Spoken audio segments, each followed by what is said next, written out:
Okay, this is going to be another recording that's just purely on borderline personality disorder, and essentially, this is almost a direct response to the very nice, concise, and dense video which Sam Vaknin brought out very recently called Borderlines Misidentifying Their Own Emotions. It's something like that. And it goes into empathy, and then it goes, and it sort of talks about narcissism to some degree, and cluster B personality disorder is in general. And to sort of contrast and talk about the many sort of facets, and it mainly focuses on borderline personality disorder. Now, I just want to use this recording in order to essentially use everything that Sam Vaknin says as a jumping off point to elaborating on the parts of the structure which I still think, I mean, obviously maybe this level of detail is not necessary in what Sam Vaknin is going into for at least the purpose of that video. But that video goes into so much, and it's such a nice summary, it's such a nice picture, that it's a wonderful springboard to actually get into the real detail of what's going on in borderline. So where I think the bad descriptions are coming into borderline, I mean, it's interesting. I don't know where Sam Vaknin, I mean, he does have very good descriptions but to me they're not deep enough about the subjective experience of the borderline. And in some sense, when he talks about the subjective experience about the borderline, it is vaguely true. It is vague that it is the tsunami of emotion, um, that tsunami of emotion does threaten to wash them away, and it's all to do with the function. Yes, it certainly is a function that they need, of not being abandoned, of having a fused entity, a codependent entity, because essentially, and they do certainly have functional empathy. And so, like, what do all these pieces amount to in terms of what's actually going on inside them subjectively? That their feelings, if you do want to just track their feelings as if they are feeling centered beings or something like that, and this is the thing, is that they're not feeling centered beings, and in some sense this is spelled out in what Sam Vaknin is talking about, that their problems and their feelings come from cognitive deficits. They come from pathological thinking structures, that their thoughts are pathological in how they are functionally operating. And in some sense, I don't see them as failed narcissists. They accomplish what the narcissist accomplishes by outsourcing the narcissistic defense mechanism to the codependent unit, or to someone who they are being exposed to, which is, and Sam Vaknin has described this also, so he knows vaguely what it is, that it's a substitute for daddy. It's a father figure. I mean, maybe the father that they never had, but it's someone who adopts responsibility and blame from their narrative, and then they just have to have this never-ending narrative recipe that they are extolling, that essentially suggests a certain set of expectations and desires that then have to be catered to and pandered to by the adoptive parent, essentially, who becomes this ubiquitous feature of the universe in helping them stay at the center, the narrative, the narrated and directive center of the universe, by just continually extolling the narrative as they subjectively or relativistically perceive it. So they're just signaling, essentially, suggestions about what their expectations need, and somebody else needs to just even interpret their nonsense, or their hardly rational, badly reality checked, they just have to divine the true reality from their that has to be transcribed from their pathetic narrative and narrative recipes, and then they just need the answer precipitated for them by daddy, by the substitute or surrogate father, essentially. Well, they want to not be treated like a child, they want to be treated like an equal participant as they continue to inhabit this role that tries to sort of use the rules of being an equal participant, but then also being the kind of the diminutive person who needs a guardian, who needs to be catered to and pandered to like a father. So, like a father would provide for them, that will take responsibility for the whole narrative in some sense. And I think that the reason why the narrative, therefore, is so insidiously and nefariously designed and manufactured and engineered to cater to the mood, the attitude of this unilateral monopolizing sort of relationship to reality, in which essentially their reality, their subjective grasp of reality, and the narrative extolling of that is such a prominent psychological function for them. That is essentially their defense mechanism. It's just that it only functions if they have someone to expose it to, if they have someone to absorb it, essentially. And they're not motivated to do anything else. They're not motivated analytically to structure their inner space to do anything else. They don't want another strategy. They've got a strategy. So they don't have a defense mechanism. They have a strategy. And they won't relent. They won't give it up. Okay.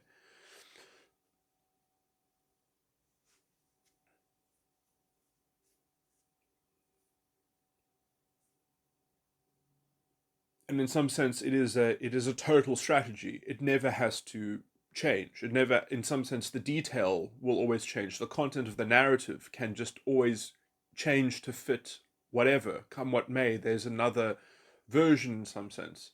You can even, and essentially, and they'll do whatever it takes in order to gain access and to secure access to a target that will continually be exposed to the same process, the same function. And that function is, I mean, I've always just said, this is just another form of a kind of primary psychopathy that has a kind of built-in strategy. So in some sense, the psychopath might generate some sort of stable form of ideation or some stable sort of structured obsession, and then essentially they would, in relation to that obsession, in relation to that particular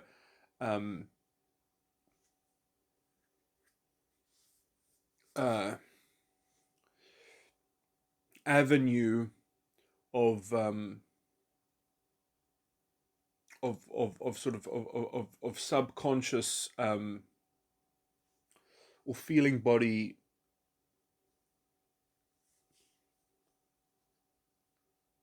what's the word they get into a sort of sunk cost fallacy over some kind of subconscious valence or subconscious role or feeling mask role within which then they get obsessed with, and then they have to kind of go in there and make sure that they're sort of that they have a handle on it, that they have a control on it. And borderlines are no different. It's just that their general strategy does allow for a kind of malleability which makes them have other features that a psychopath otherwise wouldn't exhibit. But essentially the borderline, because there are many different variant themes on the same function that the borderline is doing. essentially, if it looks like that someone gets onto their case, if someone is sussing out their strategy, is actually seeing more of the picture, then they can kind of throw dirt into the air and like, and use a sort of a smoke bomb and push the reset button. They can kind of blow up.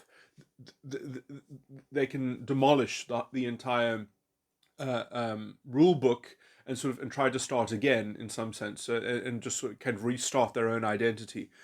And this also happens on a smaller scale, where essentially they can conflate and convolute issues and confuse them, and essentially they use their own presence, they use their own mask, their social mask, as a conduit for their subtextual coercive manipulation to perform the function that they needed to function, which is always the same strategy. That is why I think that they can just be considered a primary psychopath, because the strategy is paramount, and they can even use themselves and their feelings, their so-called feelings, as to depend and extract from that social convention that feelings must be respected, and they are somewhat like a unilateral force within human dynamics. So if they can exhibit a feeling, it can't be argued with. Is the low grade, immature, childish interpretation of how basic humans can be expected to be manipulated around that conventional sort of common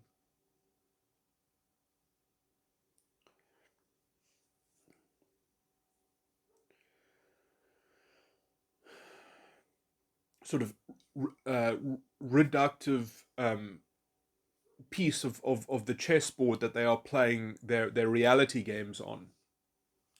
And essentially, it just so happens that their reality games can include even their own how to put this, their own integrity. So they don't have any integrity because it's part of the reality game. It's part of the subterfuge. It's part of the management and control and the handling. So they don't have a persistent identity, because the strategy is much more effective and is much more capable if that becomes one of the game pieces of the toying that they are having with the person that they are exposing themselves, that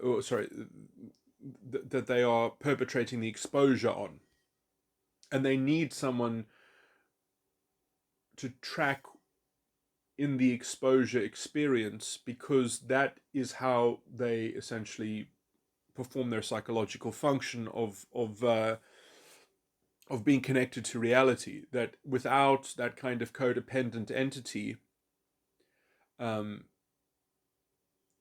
they don't have a stable ego function to plot against, and therefore to use their kind of react, because they're not doing it themselves, because they are wedded to their strategy of a kind of total power over being able to divert blame and responsibility.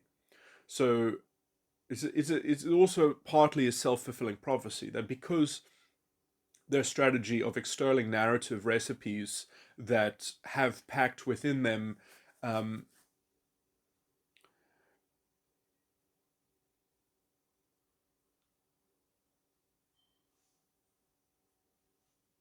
the kind of the bundling of all their expectations and desires mixed up with each other. And they do this on purpose, because essentially then it's sort of, because then what they're busy working on in terms of the exposure that they are perpetrating on someone, there is the idea that is the vector of extraction. That is essentially, they can get everything from one source, that they can extract everything from one source. And even if that be true or not, the cognitive deficit is all about the supremacy and the sufficiency of the overarching strategy. And so that is the kind of the context in which you have all these cognitive deficits. They all come from this kind of, and I still think it should be regarded as a psychopathic obsession, of a kind of is a species, I believe, of a subspecies of primary psychopathy. I mean, maybe this is a difference without a distinction.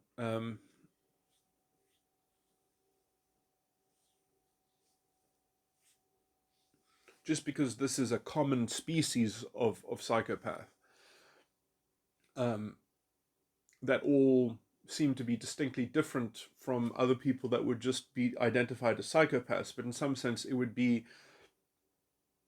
that the let's say the boy child psychopath, like just a normal psychopath, doesn't create a strategy and an obsession around social conventions and leveraging social conventions, because girls are offered more levers of power in those realms, as it were. That girls realize that boys have to be competitive and they have to offer value to women at some point in their lives, and women get to choose. And why leave all of that power on the table, as it were? So the girl psychopath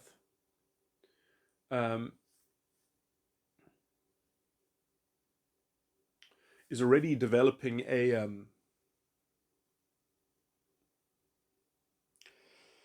top-heavy ego function to mimic adult cognition, and then sort of post hoc they are filling in the missing structures in their inner child and even their subconscious as well, that are being led and heralded by their ego functions, which are essentially mimicking a strategy. They're mimicking a picture of consistency, i.e., the narrative. And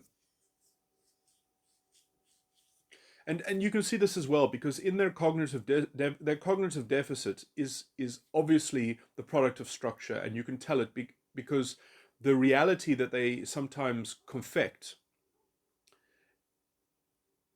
is defective in such a specious, is so designed, or it's obviously been designed and orientated towards a particular goal. It's so goal orientated, and it's so helpful and convenient, and it's been analytically manufactured. You can tell that it's been analytically manufactured. And essentially the in the elaboration and the unfolding of the never-ending narrative.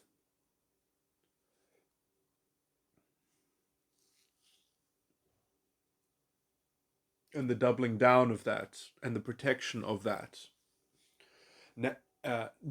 narrative. So it just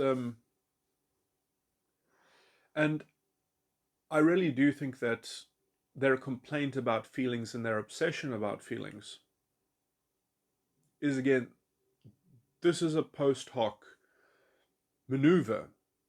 They analytically are wedded to their strategy, and then they have to emulate the subconscious feeling body mask, the social mask, that would facilitate that analytical stance. And they are just using their, let's say, their social integrity, their social body, as it were, as a chip in this reality game in which they need someone to expose. They need a target to expose this never-ending narrative to, so that they can essentially keep their narrative checked in some sense. They can keep their narrative with some scaffolding, So they need to essentially test their narrative to some degree and know that they've got some point of contact, because then if anything goes wrong, if the narrative somewhat gets sort of radically shifted or radically unhinged or something like that, then they've got a point of contact of complaint. Because then the person that they've been exposing their narrative to, well, if they were a purveyor of the narrative, if they were a complicit party to the narrative, then if the strategy fails or fails to deliver the expectations, the subjective expectations wanted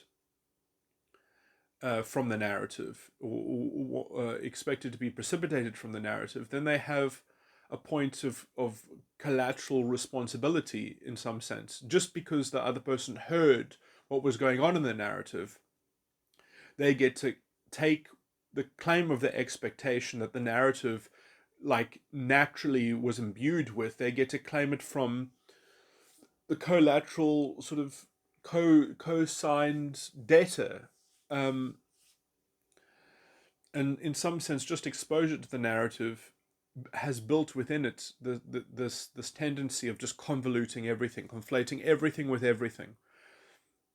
That's their point of exposure, is to confuse the situation and turn it into a narrative as well. That, because you see, this takes a lot of cognitive work, and it's very the minutiae of this is very, it's always poisoning the subtext. It's always poisoning the subtext and reframing the subtext, disorientating their target. In some sense, if their target has sanity to any high degree and knows something about the strategy of the borderline, they will constantly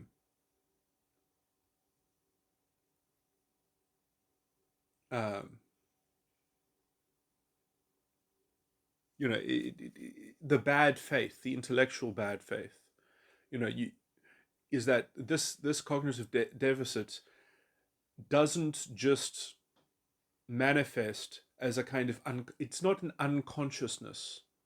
It's an overt bias that is patently being perpetrated, and it can even be identified, and it's even still endorsed and followed and instructive to their feeling body.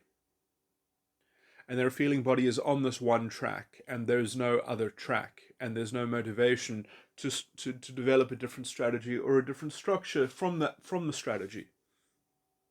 So I mean, I really have very little sympathy for borderlines, because as far as I can see, it's a lack of motivation. And whatever their feeling body self-reports about their motivation, it's irrelevant.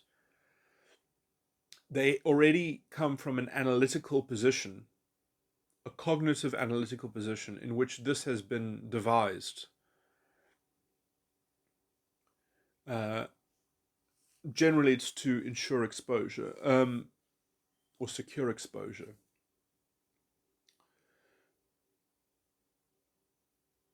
And this also is why you can tell in real time that they go crazy and delusional, and they try to push the reset button and try to sort of restart a lot of their tactics. When their gambits fail, when they're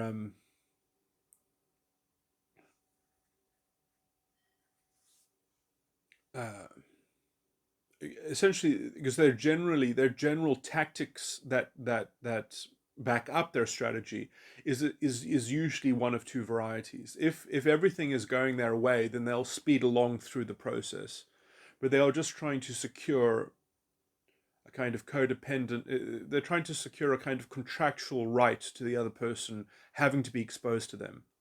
And essentially, if they haven't secured that right yet, ostensibly in, let's say, in the feeling world, in terms of having the other person's feelings conducive to them, available to them, for them to take up them as a kind of hostage in the narrative, then they will and host to their general strategy. They want to secure host for their strategy, and before they've arrived there, they are capable of changing, of making the strategy look like anything. They are like chameleons. So they will actually pretend to, I mean, this is where the sort of the love bombing phase kind of comes into it, where they seem like reasonable human beings to some degree. They seem like workable people to some degree. They will pretend anything because they can do anything for a limited period of time. They can mimic anything for a limited period of time.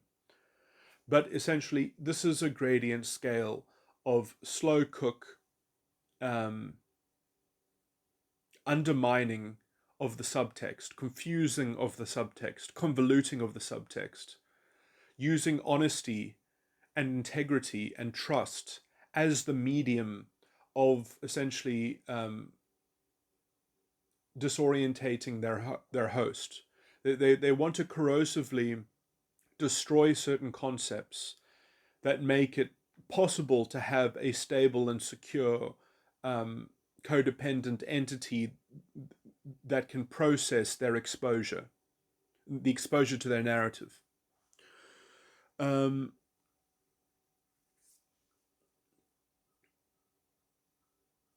And if they are frustrated or threatened in that overall goal, then you can see the fireworks and the hostage taking in general, using objects of the narrative to try to secure that narrative in some sense. And so they can even threaten themselves, like, I will commit suicide if you don't accept my exposure. And and this, because this strategy has high standards. It needs a slave, it needs a vessel, or a vassal rather.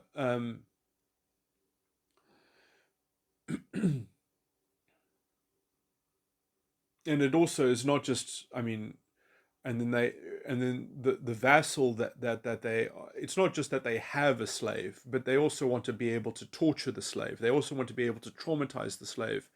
And essentially that kind of sadistic treatment gets covered up by the narrative itself, because the narrative is wholly incoherent and inconsistent, and it has to progress somewhere. So as soon as they've actually attached the narrative, then the sadistic treatment really starts being amplified. The insanity really, and the delusion starts being amplified, because essentially the narrative is not sustainable, and it has to constantly test its own boundaries, and it tests its own fidelity in some sense by exposure to the vassal or the host. And so you end up getting, you have to, in fact, the host has to provide resistance, because without that resistance, the reality just becomes complete delusion. The reality game of the narrative becomes complete delusion. And so they need fighting within the codependent thing in order to process things, in order to actually have any kind of healthy feedback about their reality. But they're not interested in the feedback, they're just interested in the ongoing strategy in some sense. And so there's no stability within the relationship to the borderline. It's fundamentally toxic. It's fundamentally there to just it's like a zero-sum game of escalating. It's like an arms race, and it can't. The excuse for there being an arms race is always offset on the other party. It's always externalized. The blame is always externalized. The responsibility is always externalized. The honesty never starts, because the dishonesty never stops. And there's always a subterfuge, a subtextual recontextualization. There's a constant decontextualization. There's a constant unwillingness to track the other person's boundaries and feelings. The other person is not a human being to the borderline, because they are just a means to the strategy. they will do anything for the strategy. They will whore themselves. They will prostitute themselves for their strategy. They will do anything for their strategy. And there's nothing else outside of that. There's nothing to give. There's no generosity. There's no charity. There's only mimicry. There's nothing beyond the strategy. It's completely autistic psychopathy. They are the only human beings. It's them and the strategy.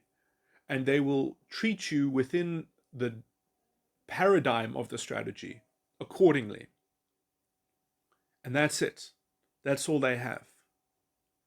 So if you want to know what their cognitive deficit is that they are motivationally wedded to their strategy. It is their psychopathic obsession. And it is an analytical obsession, which then post hoc is generating these mimicry of emotions and emotionality.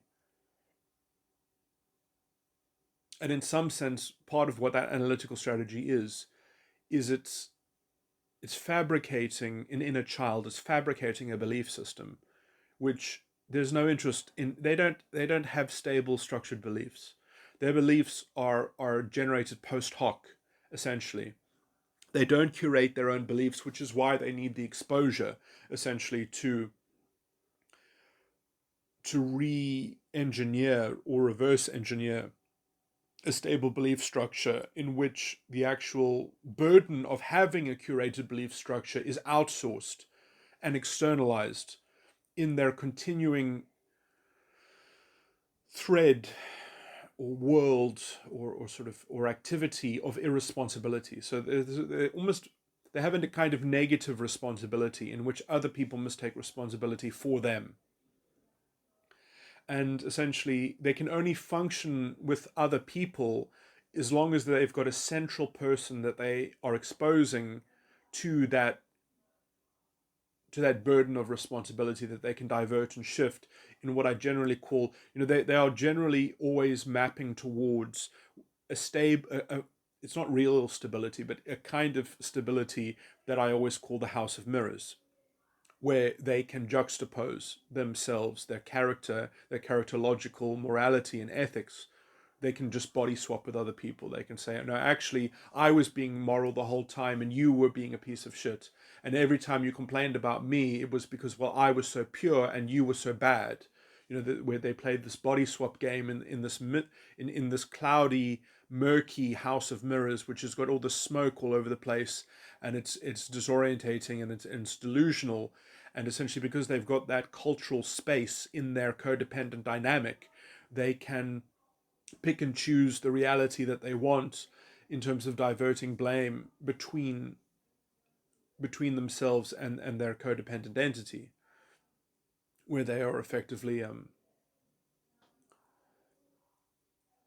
able to toy with reality at nauseum, essentially. And so there's a kind of, they want a vassal to kind of have imprinted within them the kind of the enablement of their strategy. And so they just need a follower. They need essentially a worshipper in some sense of their strategy, and they want to be the high priestess, essentially. They are the kind of the agent of this religion of their strategy, of their obsession, and they will do anything for it in some sense. In some overarching sense, you can start to see some of the parallels with certain kinds of ideological bad faith and ideological inception and possession, essentially. The kind of the identitarian social justice phenomena is this formulae. It is this format.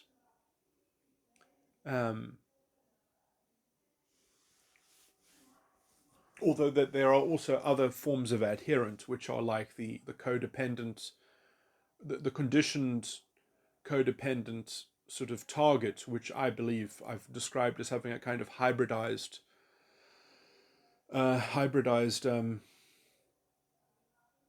histrionic a kind of hybridized cerebral histrionic, which I know sounds like a confused sort of garbled title, but anyway, uh,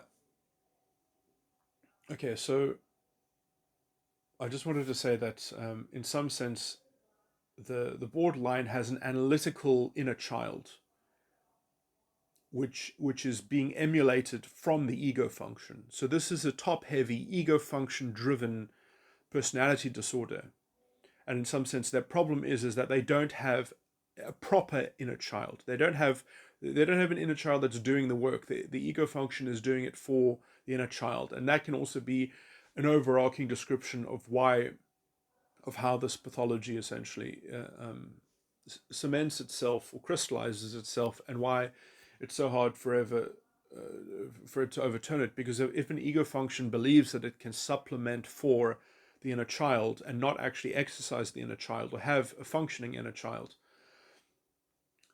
the judgment, they are locked into the ego function judgment, and there's no other side of the mind that's checking it, essentially, because they can get, let's say, what the inner child would provide for them. They can just get it from somebody else.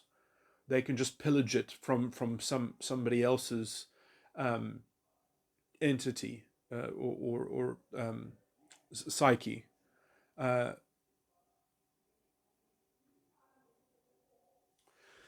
and then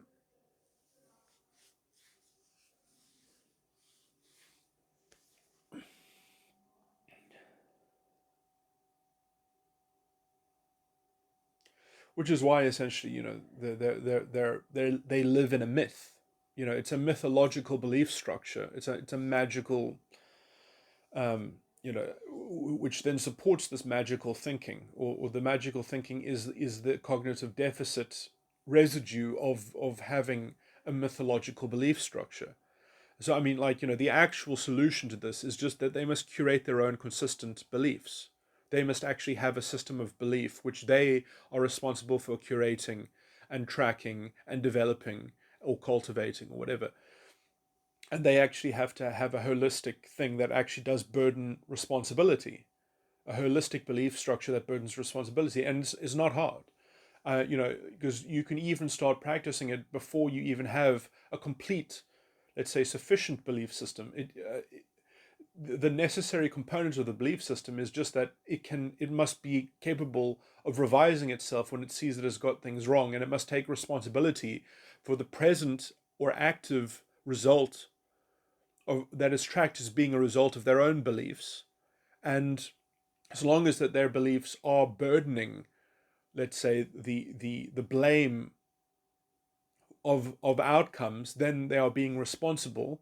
And essentially, if they want things to be different, then it's up to them to have an adapted or evolved belief structure. So it's essentially, I'm perhaps too tired to go into this whole aspect, but it's sort of, their feelings must be tracked as downstream of their belief structure, and their feelings must be actively accountable, ontologically accountable, for not just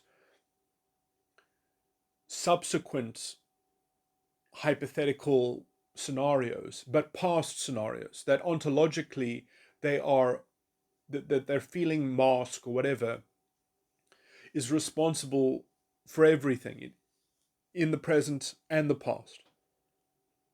That they can't just say, well, now I have a different feeling, so now I'm not, now my new feelings aren't accountable for what my old feelings were perpetrating, or were involved in, or were plugged into, or connected to, or so it starts off with a belief that you hold yourself accountable, and by holding yourself accountable, you develop a belief structure that is more capable of um, managing things, but they're just not motivated. They're not interested. This is the problem. Their problem is like a psychopath. They're not interested. They're only interested in their strategy. They don't care about other people. They don't care about tracking other people's feelings. They care about their strategy. That's it. Uh, this is the thing that's hard for people to understand. Um, is that this is a problem of people's character. Uh, it's not that they suffer from a pathological character. Uh, they have decided, they have chosen to develop these structures, and they don't want to find different ways of anything. They're not interested. Um,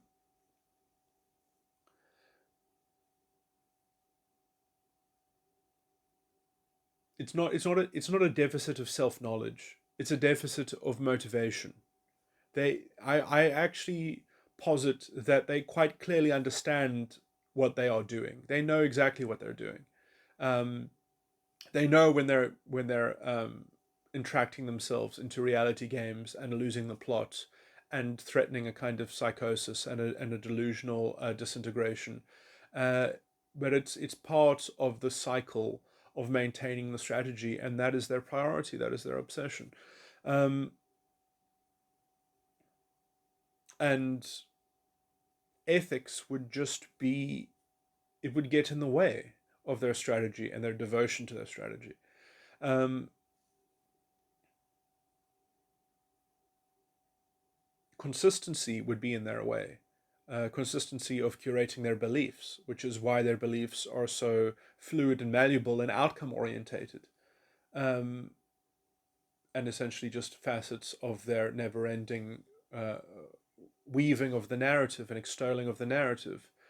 The only problem is that they need someone to expose it to, because otherwise it doesn't have an audience. If it doesn't have an audience, then it's the production of it is, I mean, it can only be cultivated if you promise yourself that you are going to find a target uh, uh, to absorb the exposure of it at some point. So essentially the new white knight or the triangulation, and this is why they are sometimes to some degree always capable and on the lookout for a better deal, a better audience, as it were, a more powerful, prestigious source of um, the strategy, of a collateral support for their strategy. Um, and so they are sort of inherently, what's the word? You know, they are monogamous in regard to their strategy. They only have eyes for their strategy. You have to understand that everything else is just a pale and faint sort of vessel for getting their strategy enacted. And nothing else means anything. Literally, nothing else means anything other than the strategy. There's nothing beyond it. And they don't have the motivation to switch gears. They don't have the interest. It's a lack of motivation. They understand a lot of these things about themselves. I mean, a lot of the things they just, it doesn't matter for them how much they understand or misunderstand, because they care about their strategy. That's what they care about. There's nothing else for anything else. There's nothing beyond that. And you can catalog their tactics, their valences, their false persona, um, and it's not.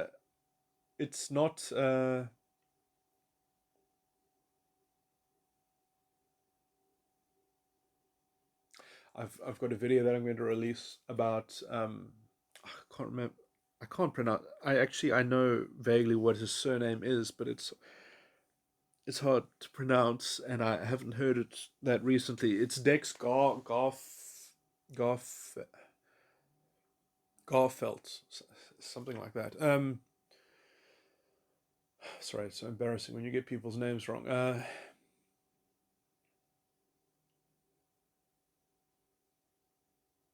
And he talks about the spiritual compass, and I mean, he knows perhaps a lot about therapy and things like that. So I'm interested to hear what his response is to my general sort of critique.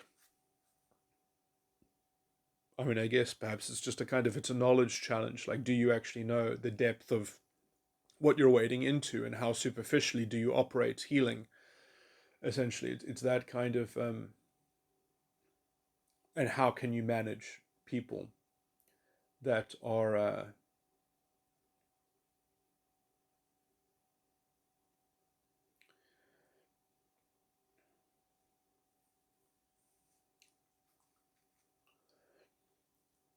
I mean, in some sense, I guess if you're working on people's spiritual compasses, I guess you can say, well, their spiritual compass is that just that they don't want to change.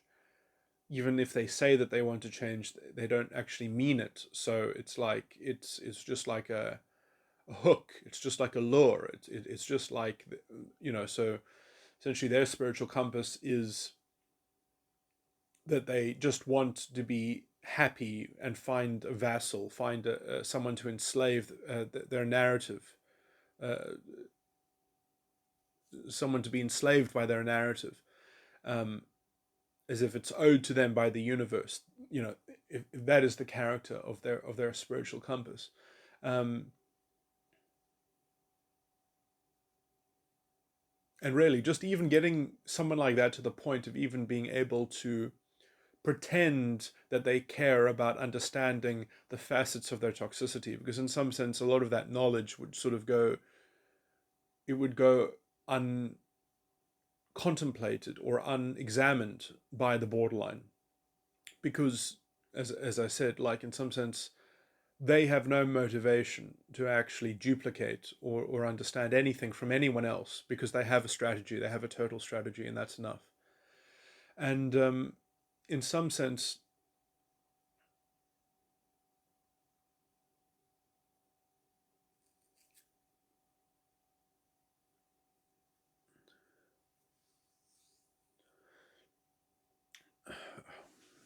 what was I just about to say? The only time that you can get them to pretend to duplicate anything is the time in which they haven't secured, in time in which that they are greedy enough that they want to secure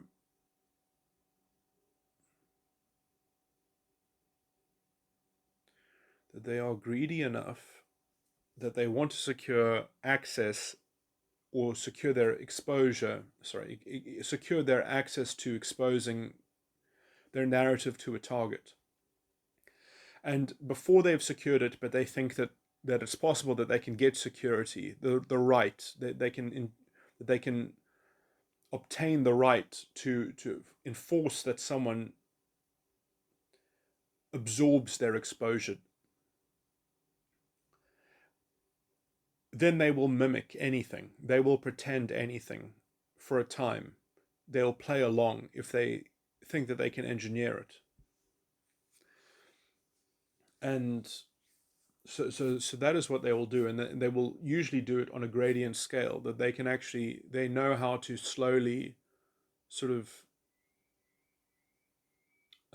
what's the word? They know what they can get away with generally, and they know that they can sort of, you know, that they can. I guess it depends on how reliable their target seems to be. If their target seems to be consistent in any dimension, they can use that consistency as a way to game them. So that's why they like targeting consistent people. Essentially, that is almost the full criteria for the people that they kind of target. Is how amenable are they to being gamed, and then they probably must also have some other positive attributes. Like they must be able to confer some kind of access to power or value, or status perhaps, or just something that has a kind of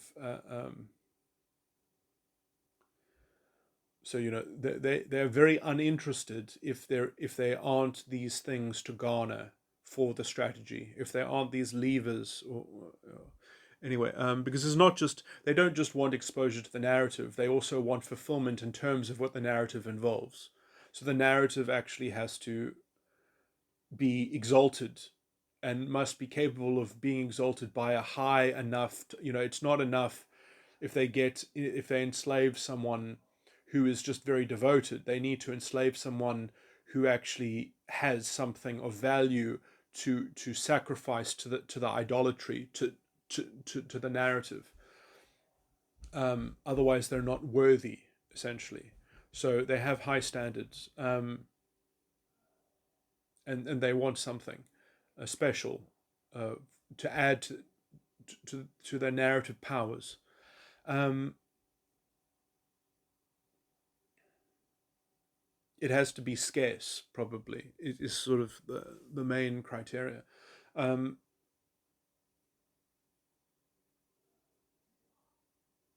Now, what else?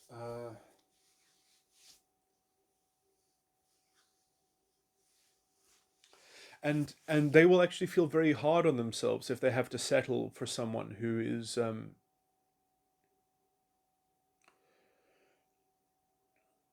not sort of uniquely, who isn't a uniquely sort of exemplary of something that isn't scarce in the world, or something like that. Anyway, that's a bit of a tangent, but I'm going into that detail because just to show you the pervasiveness and the centrality of the strategy. Um, every they really that is the unilateral monopolizing character of the thing that you are dealing with, because you are dealing with the thing, you're dealing with an algorithm. Um, because you won't even contact the person, you're just contacting the representative of the strategy. Okay, what's my point? So my point is that in the phase in which they haven't secured the right of access to their host or hostage, to their strategy,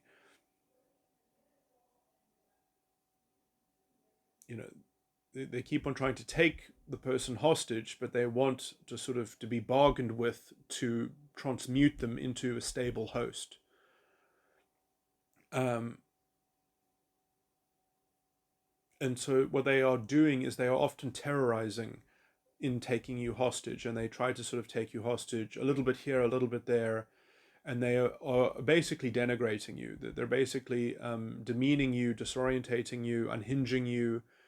They are trying to condition you to sadistic treatment, because essentially, if you can disregard your own feelings, if you can sort of accept the insults and the slights, if you can accept the denigration on the basis that the narrative is more important, is more pressing, is more immediate, if they can confuse you by doing a lot of things at the same time, that there are a lot of confusing activities happening at the same time, that life is chaotic, if they can kind of imprint you with this kind of environmental conditionality, if they can condition you into chaos, then then you have to settle for their pattern recognition, that they are the voice of the narrative, that they are the source of what needs to be tackled immediately, always. This is the next crisis, this is the unfolding of the drama, and so that you get taken over by their narrative, and that's all they're interested in. And they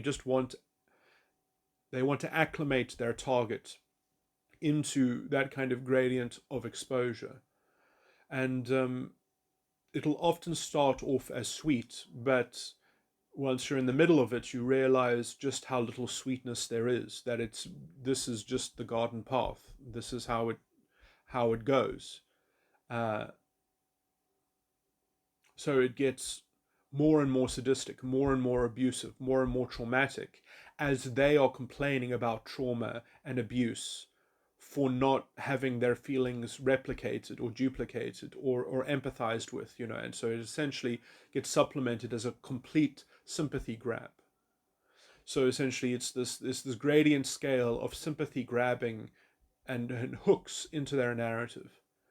And anyway, so um, and this will often be covered up because they will be completely incensing their target. They will be provoking and antagonizing their target and sadistically disorientating them with subterfuge, with radically changing the subtext all the time, by having the other person have rules and then creating a subtext that will contradict those rules, or that will precipitate those rules being amended constantly, so that there is no solidity or structure in the other person until there are no feelings left that aren't vulnerable to and exposed to their narrative, and that the narrative permeates. So they are trying to make the other person raw. They are trying to make the other person unhinged. It's part of their conditioning. And so this will often appear, perhaps to some superficially, to seem like, oh, that person's got a narcissistic partner.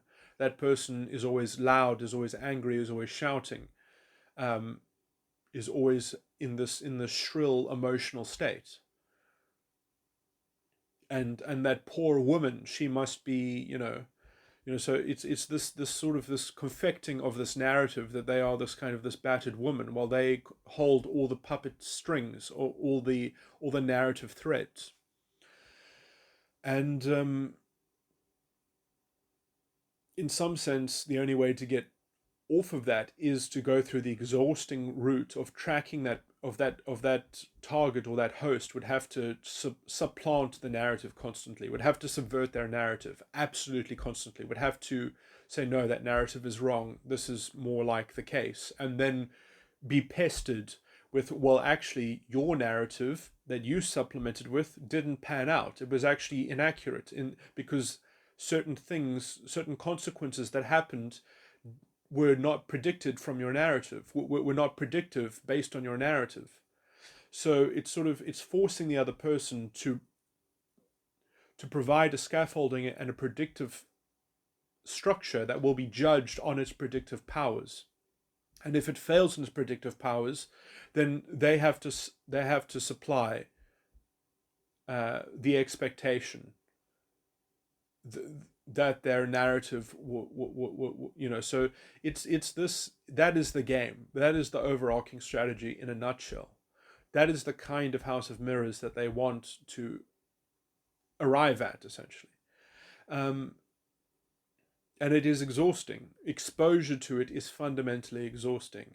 It's fundamentally denigrating, and they don't care. Because I've often just described them as being greed fueled, that essentially that their only emotion in some sense is greed. Everything else is a secondary manifestation of that greed and that unilateral monopolizing. And in some sense, in my mind, they're just a greedy psychopath. They are a psychopath who is obsessed with greed, and because greed essentially involves monopolizing other people in order to abrogate to itself more and consume, because the narrative consumption is to their own greedy, unilateral self-interest and self-referencing. It's just that they need other people to facilitate that greed, because then their irresponsibility can be greedily off cast. Okay. So, I don't think I can make more videos or recordings talking about the malevolence and the psychopathy of borderline. But I do think, I was very impressed by this video with Sam Vaknin, but I just thought it was a decent springboard to get into the description of their psychopathy.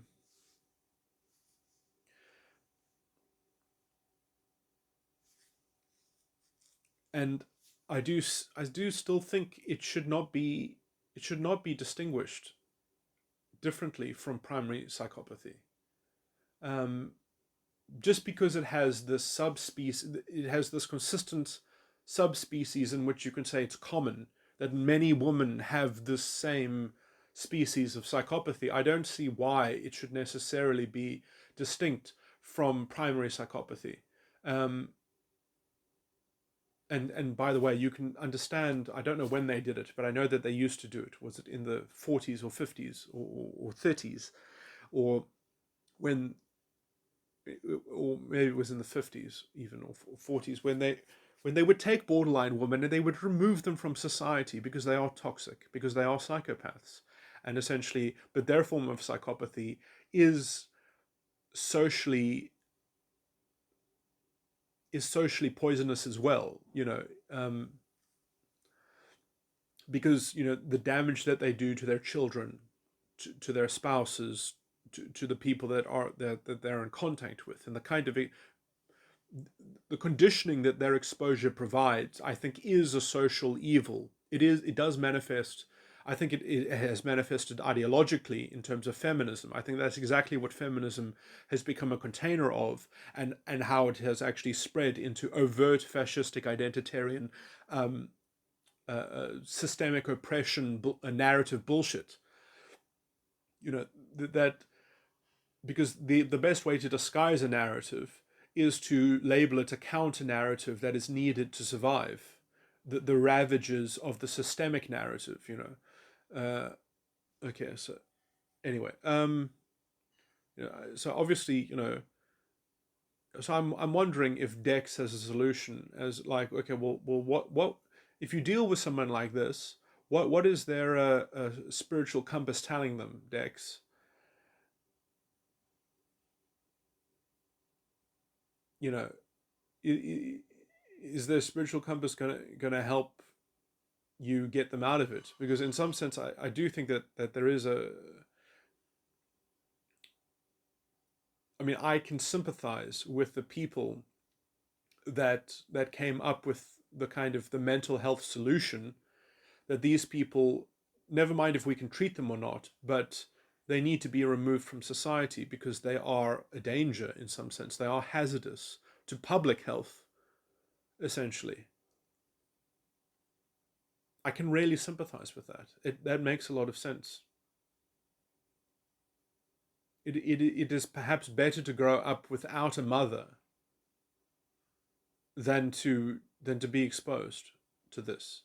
Um, I mean, both are not nice, but it is perhaps better to be orphaned than to be exposed to this kind of conditioning. Although the suffering that it imposes,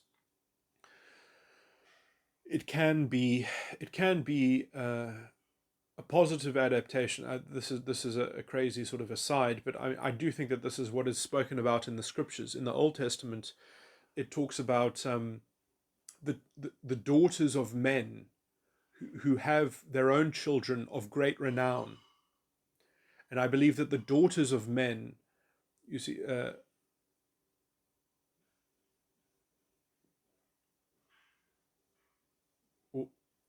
the daughter of men, I think it does imply, it's not the daughter, I think it's plural, but the daughter of men, so men plural, one daughter.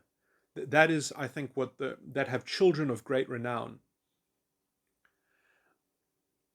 I think that in some sense that might be the borderline, because in some sense their strategy makes them the daughter of many men, because essentially they are like they are like they are like they are they are promiscuous in a surrogate daughter sense to men. They are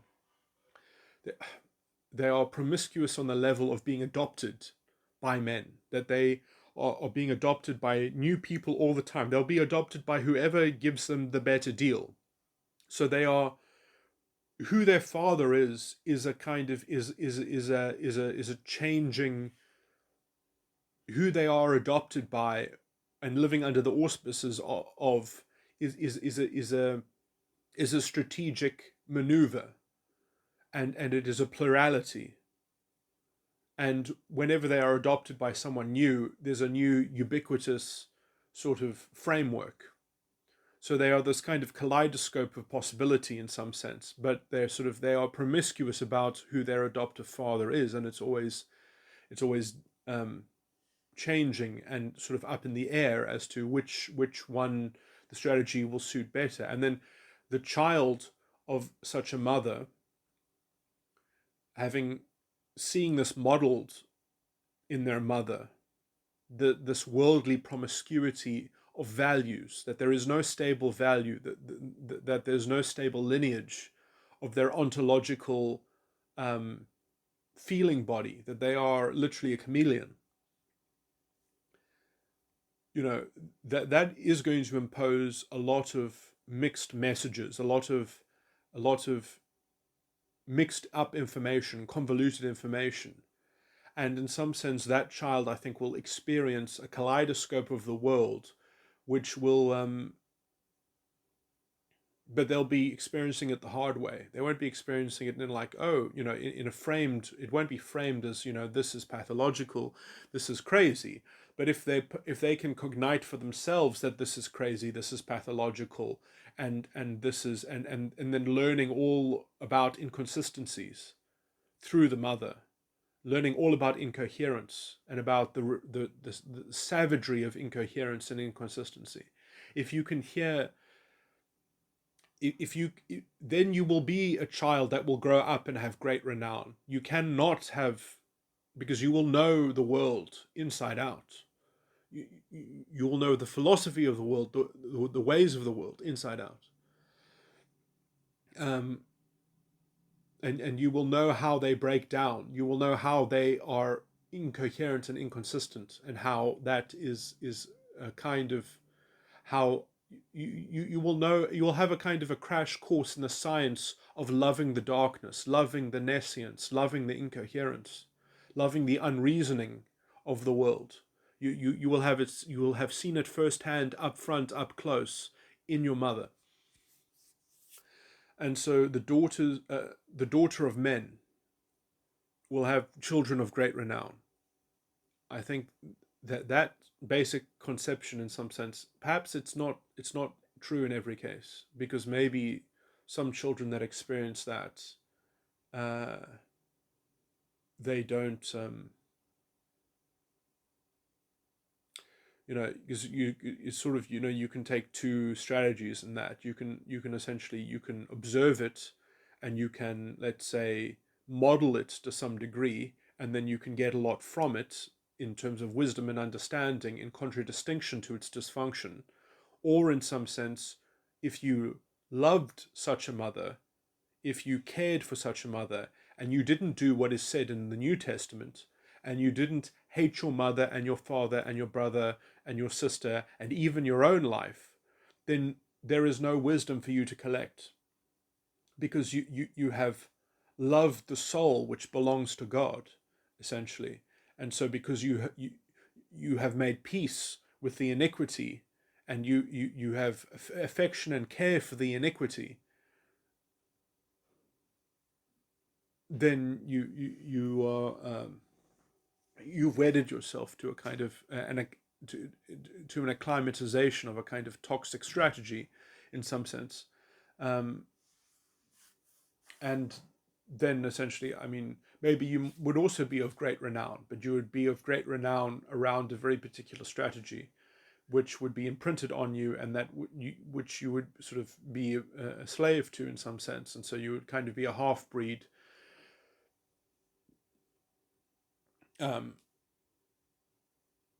kind of a half-breed, borderline, sort of inculcated, acclimatized borderline, or conditioned borderline, by the kind of just the kind of the secondary exposure, of normalizing that kind of pathological structure.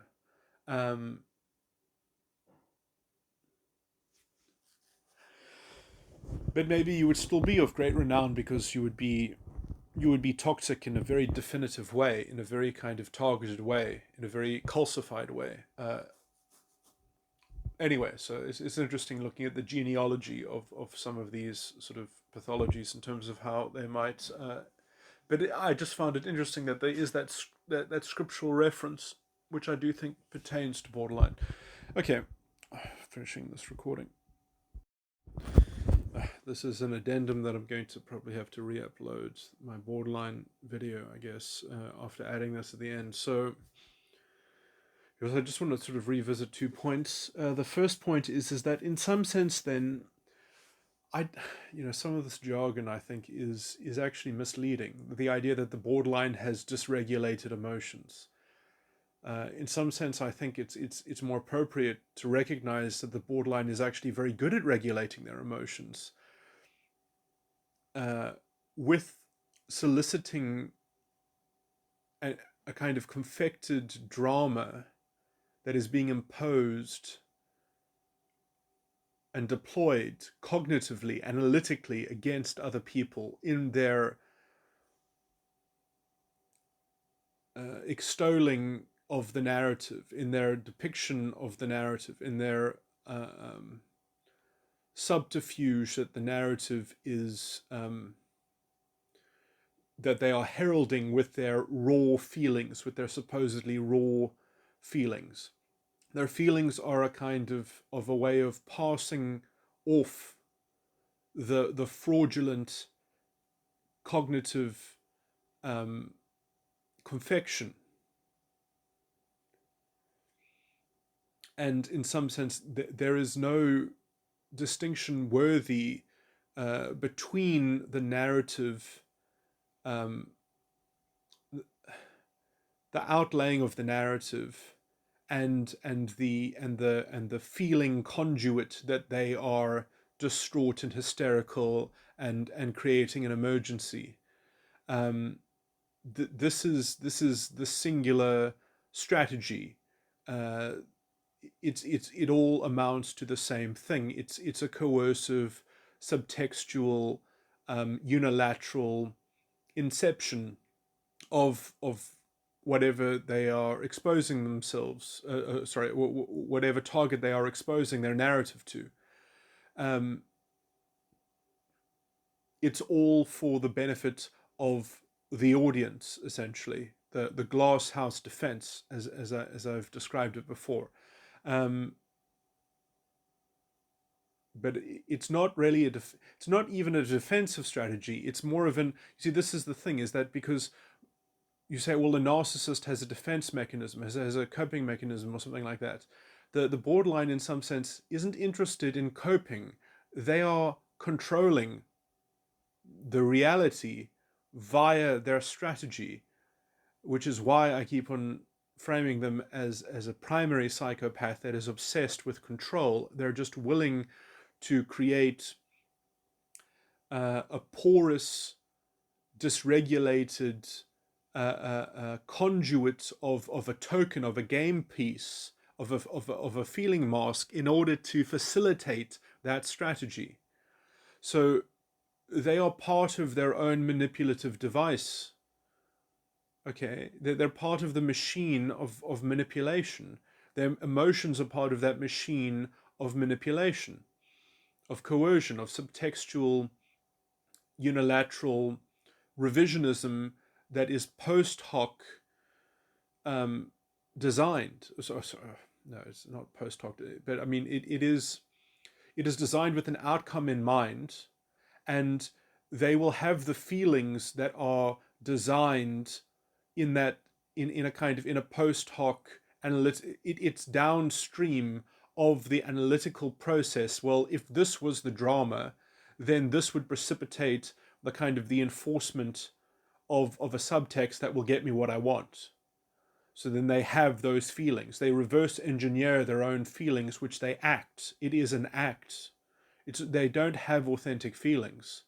They have pathological cognitive designs that are made to subvert other people's feelings and incept them in their narrative of feeling, because they don't have feelings, they have a narrative, and in some sense they don't even have feelings at all if there isn't, it's the kind of, if a tree falls and there's no one there to see the tree fall, doesn't make a sound. That's the sort of kind of the catch-22, that the strategy is sort of, it's unable to answer the question, does the tree make a sound? I mean, like, it doesn't, it's meaningless. The strategy is the only thing that matters to them. It's just them and the strategy, and everything else is just a means to that end. and they don't have a motivation to switch gears. They don't have a motivation to use something in the alternative because they won't do the diligent internal work of curating their own consistent beliefs that the beliefs burden the responsibility for, and that their feeling mask or their social feeling body or whatever you want to call it burdens the ontological accountability for being representative of that belief system. They don't have the fidelity, their feeling body does not have a fidelity to their belief structure, which they essentially don't have, because essentially it is just wedded to servicing the strategy of the narrative, which is an analytical construct. It is an ego function construct. They don't have an unconscious side of the mind, or they have an emulated unconscious. They have an emulated belief. The belief structure I call the unconscious because it is largely unconscious. Usually people access their beliefs via their feelings. Their feelings are the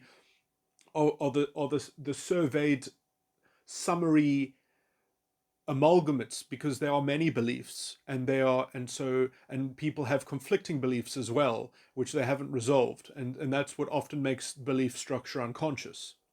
But essentially, if one is very emotionally intelligent, probably maybe not the same emotional quotient that is tested or theorized. I don't know how well that concept actually exists in psychology, but essentially real emotional intelligence is being able to divine how the emotion is representing a set of belief, structural belief, which in some sense it's impossible to not have perfect beliefs. Sorry, it's impossible to have perfect beliefs because, life is complicated and contexts are messy and sophisticated, and so you're going to generate dissonance in your belief structure, and essentially your emotions are the key and the clue essentially to digesting that belief incongruency. And in some sense you have to identify the beliefs and work out which of the beliefs are more salient in the context, and then and then your experience grows in terms of how to have an internal fidelity. Now the borderline doesn't have any of that. That's like, that's just, their so-called emotions are post hoc analytical sort of stopgap facilitators of the prominence and control of their ego function. Other people, they have an ego function which has a solid. The ego function produces judgments. You need judgments. You need to take your judgments seriously, but you don't think that your judgments actually control belief. In some sense, your judgments have to sort of are the flesh on the bones of the belief, but they don't have bones. They're just a kind of gelatinous, amorphous chameleon. They are a shapeshifter, and their feelings are therefore post hoc constructions, and they will just send in more clones. It's inexhaustible. It's meaningless. They will fashion new masks, new social masks. It doesn't matter. They'll just push the reset button. They'll throw it all into a blender, make a new clone. And they will exhaust their target. They will expose their target until their target is ready to do the House of Mirrors, essentially. Okay, so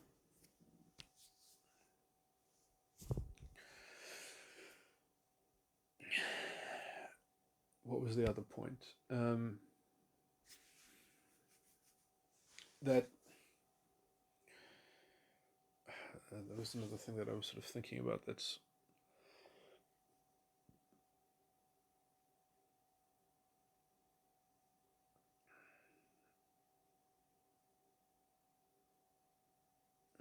Damn, I think I've forgotten the other point.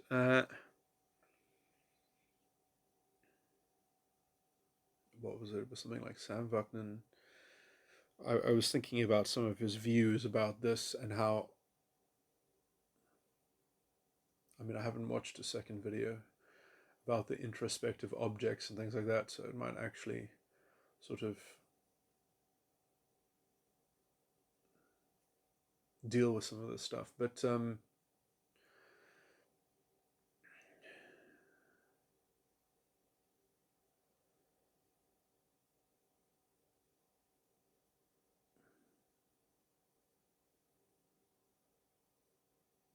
and this is why also they are prone to cognitive deficits in terms of their analytical subversion in some sense, because they are always prospectively trying to get their ego function judgment essentially to conveniently give them access to what they want, essentially, and usually that is by exporting responsibility and enjoying a kind of irresponsibility and using rules to kind of mangle and confect scenarios that enforce their compliance to their unilateral designs in some sense. And so they're using their ego function essentially to bully other people. It's a very kind of bullying sort of strategy. And so essentially their ego function is having to fill in the blanks of a belief system which is not coherent or consistent, and therefore they have essentially phony beliefs which are animated for the convenience of having a judgment that allows them to sort of access what they want. So they have sort of convenient beliefs. It's a kind of it's a sort of it's a and you can see this intellectually happen on the social justice warriors and things like that. That this is how it works as a kind of collective psychic organism, a kind of a collective psychological entity operates under these exact same structures, just sort of collectively. And in some sense, it's easier when it happens collectively, because you can always just say, well, we have an expert. Like I'm not the expert, but we have an expert that covers that area. So it's sort of it works as a kind of anyway. So the kind of the prospective hypothetical, I mean, in some sense, this in the same way that they know what they want, and they feel entitled and deserving and expectantly need something, and that it's only justified and it's excusable, and other people do X, Y, and Z, so they deserve something at least in something in that ballpark. So they've got this narrative kind of reasoning and rationality as to the description of what it is that they deserve. And in the ideological parallel to this, you can see the use of statistics and the use of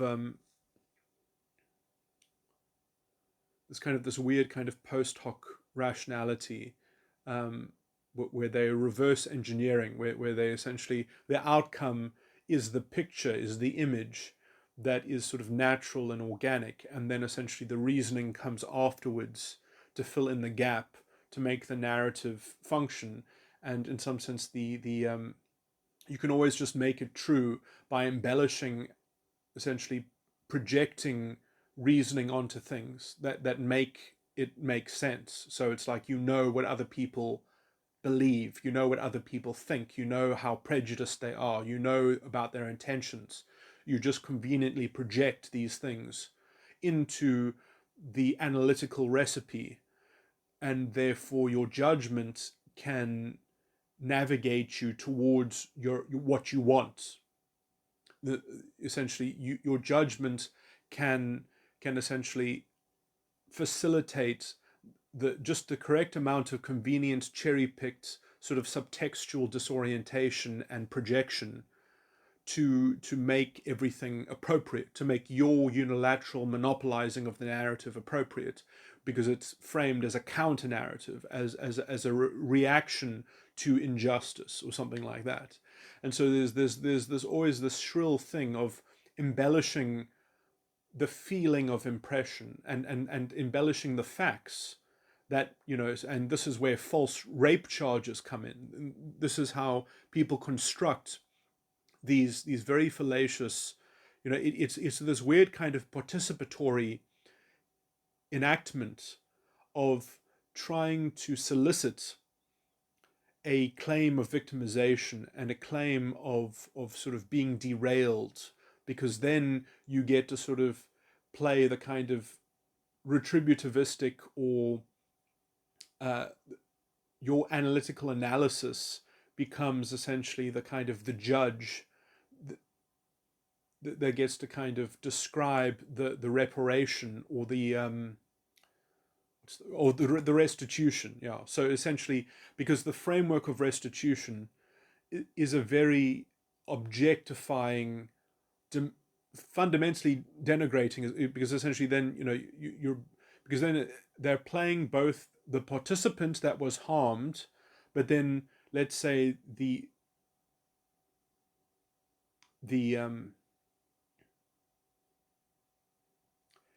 adult responsible for describing. I mean, the disgusting thing is that they never actually describe real restitution. They never actually just, in some sense, the restitution is that your identity has a bad label attached to it, because then that makes you amenable to always being the perpetrator that then is on the hook for delivering and catering to the narrative, and whatever feelings it has. And so it's sort of it. I mean, this is where the fascism sort of has to have this stable relationship to the fuhrer, that you don't have successful fascism unless you have something like a savior of the system, and this perpetual civil war or perpetual revolution, in some sense, that the revolution has to be maintained by guardians, by field marshals, by some kind of caste of vanguard, or or protectorate that is keeping this ongoing fidelity, because the kind of the insidious conspiracy of white privilege, or the Jewish conspiracy, has infiltrated into people's minds. And so it's this perpetual civil war that needs a kind of commissar protectorate, which is essentially cementing the faith of the saviorship that is needed of the system by the Führer. So it's this kind of there's a climatization. Anyway, what I'm describing is essentially that sense of analytical restitution which is being demanded in this shrill, hysterical, analytical voice, which is sometimes quite, it's weird. It's sort of, is it psychopathically directive, or is it, but it's also complaining that it's been hurt, so it's this weird combination of self-sympathizing and but inculcating this sense of a kind of a project that never ends, of a kind of of a 1,000-year Reich, of a stable codependency, where someone needs to be on the hook for the needs and the expectations and the entitlement and the purity of the identity, in how it has been infringed. And so they're always trying to peddle this story of infringement, which has this kind of suggestive expectation of restitution. And that to me is the proto sort of Führer principle in a nutshell. We can see it both in the individual borderline and also in the ideological borderline manifestation that is sort of social justice, identity politics. And again, that's another sort of trying to establish a stable sort of house of mirrors, in which, so the house of mirrors in the ideological form would be like Hitler's wet dream of the kind of ethno-nationalism everywhere.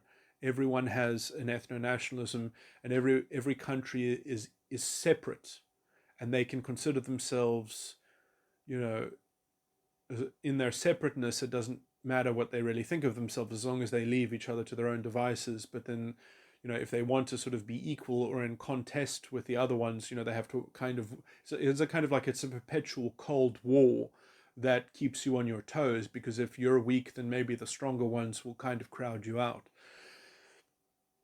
But you need some concept of the other in order to kind of to propel you, to keep you on your toes. In some sense, that competition is in some sense the only thing that can define your outline, and your board, and your borders in some sense are meaningless if you don't have that kind of, that implicit threat, as it were, of the other. So it's based on this kind of, on this vision of a fake peace with the other, of a kind of a fake settlement, which is actually sort of tinged in this kind of cold war that propels a kind of a vigilant civil war, and to keep the revolution alive, of the kind of the ideological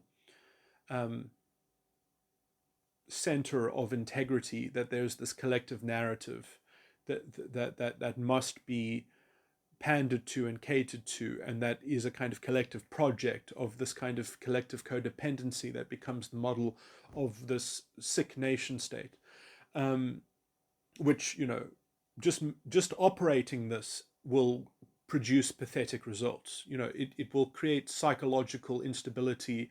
It will create a devolution of language, will even lose meaning. Essentially, people will just become more and more stupid and pathetic. It's not culturally sustainable, and in some sense it will be so psychologically unsustainable that you'll have to continue the purity spiral. You'll have to continue to sort of generate more scapegoating and witch hunts or whatever, because the feeling of the incompleteness will have to be scapegoated, will have to be doubled down on. You will have to find a way to vent the pressure of the unstable, essentially what becomes a kind of perpetual psychosis, because the mythology that reality comes to supplant a stable sense of reality, is because the ego function is just doing too much, which is why it has to be codependent with something like a fuhrer sort of thing. In the collective sense, it perhaps is more stable than the individual borderline, because you see, the individual borderline in some sense has to actually immediately find these faculties available to them. They have to have these psychological facilities made to them, otherwise they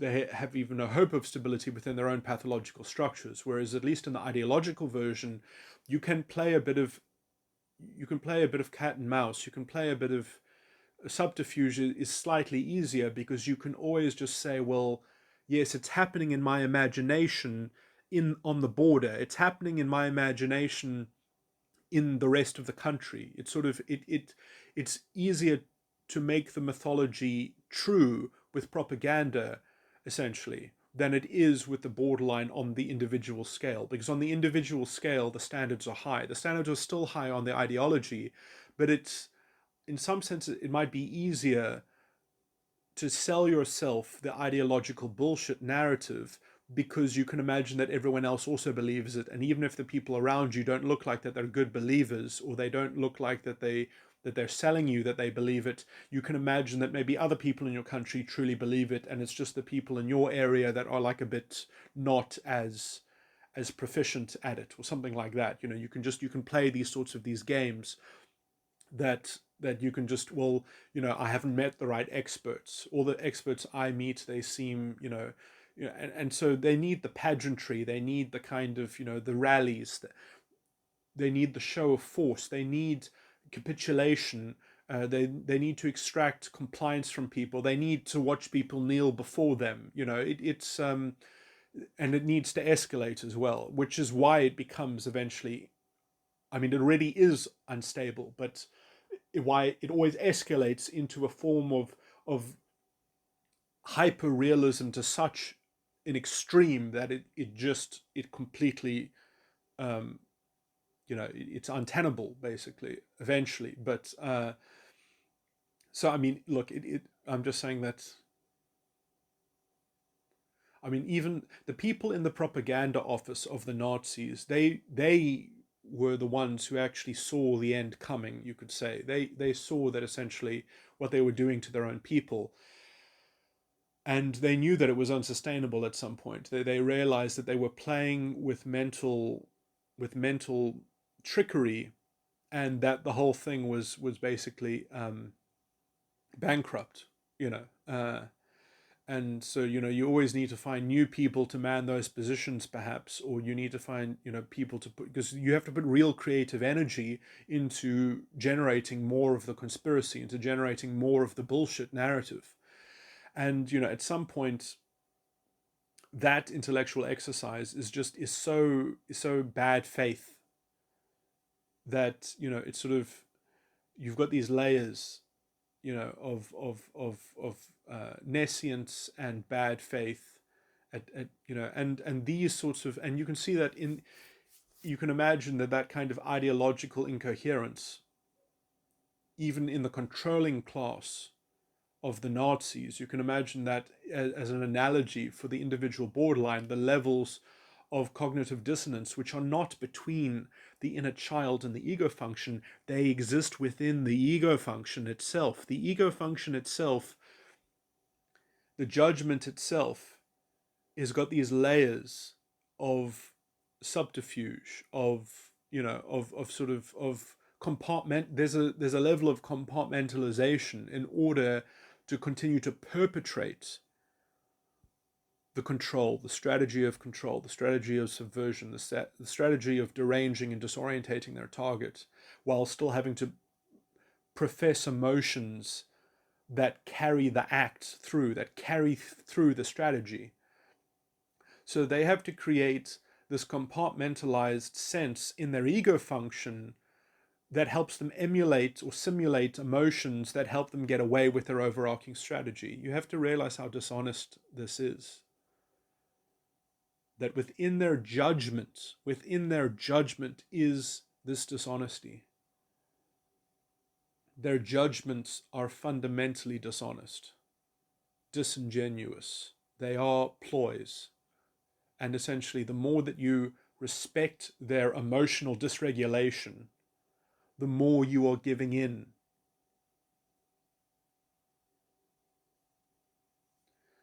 to essentially reifying their vessel or their vehicle of extracting exposure to their strategy, which is, again, the only thing that they actually care about or that they're centered around. So again, this is the problem, is that it's a one-track total solution to everything, and they're not going to, they don't want to, this is the problem, is that they just don't want to do something else. That's always been the problem, is a lack of motivation, no matter what they say that they're motivated to change and to progress or whatever. Which is why I think that in some sense, it would be so easy for them to actually stop their bullshit. They just don't want to. It really is that simple. It's like, it's only complicated because you're unwilling to believe that it's that simple. And that the problem is that their motivation is rotten.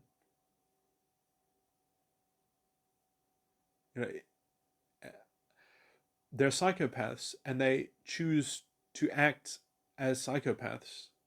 They don't want to act a different way. They don't choose a different form of interrelating to things, because why would they have to interrelate to other things when they can just relate to one thing, the strategy? They choose the one strategy over the complexity of reality, and the challenge of reality and burdening responsibility, when they can just off cast it onto some poor sap. And again, this is why I sympathize with the people that just wanted to remove these people from society as toxic infiltrators and subversive elements. But they're subversive in a very intimate way. They're subversive on a very personal way. And they destroy lives. They destroy culture. They destroy society. They infect people with conditioning them to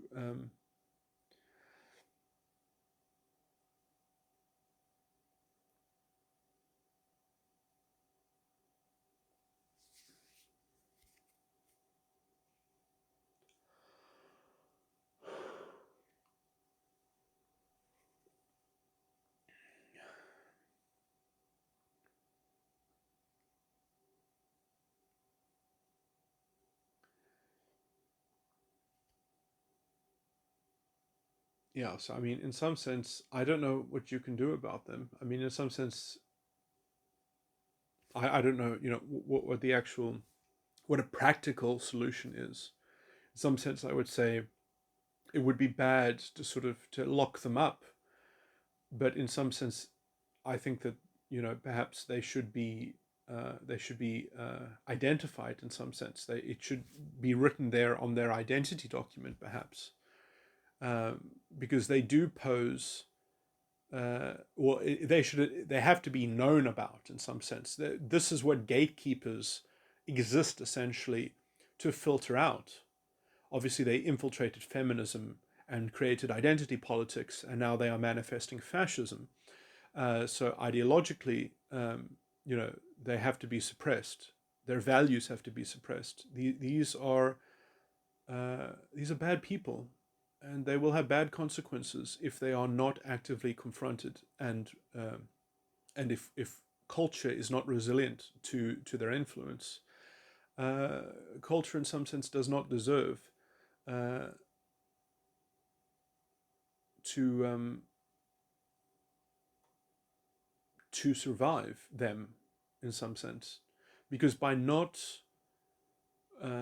by not suppressing their influence, um,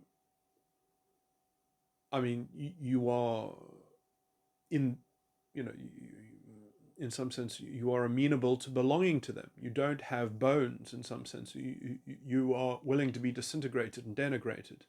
And if you take that kind of abuse lying down, then that is your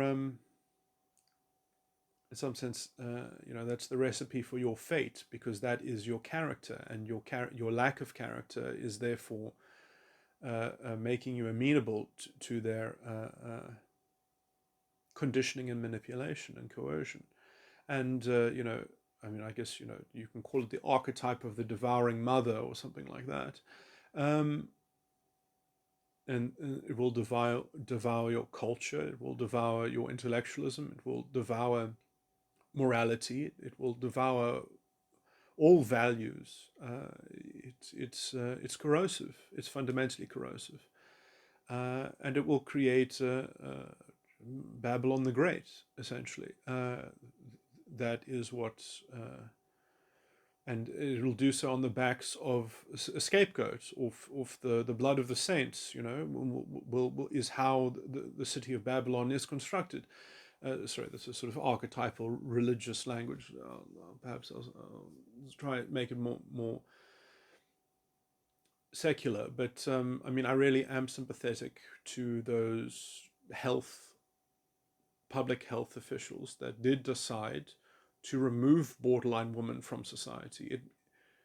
I mean, and these are uncomfortable truths that have to be thought about. They cannot just go they cannot just go ignored without consequence. And we are facing the consequences because we do not take psychology seriously. Um, we don't consider it the important subject that it is. Uh,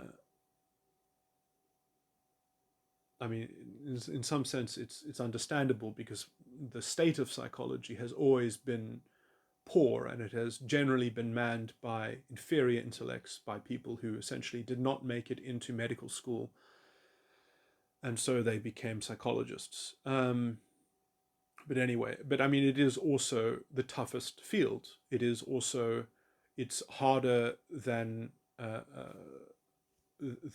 deepest of the hard sciences, and the deepest of the soft sciences. It's harder than law. It's harder than uh, the deepest sociological philosophy.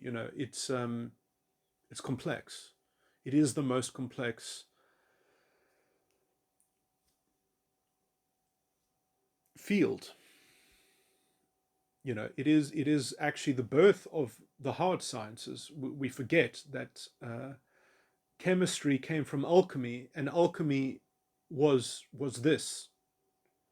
Alchemy was metaphysics, which was there was no distinction between the spirit, the psyche, and the macrocosm.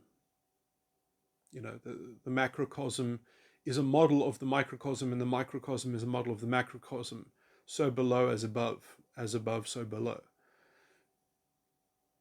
which is even in the scriptures in the form that what is bound on earth will be bound up in heaven, and what is loosed on earth will be loosened in heaven. Anyway, okay, I'm going to stop this recording. That's probably all I have to say.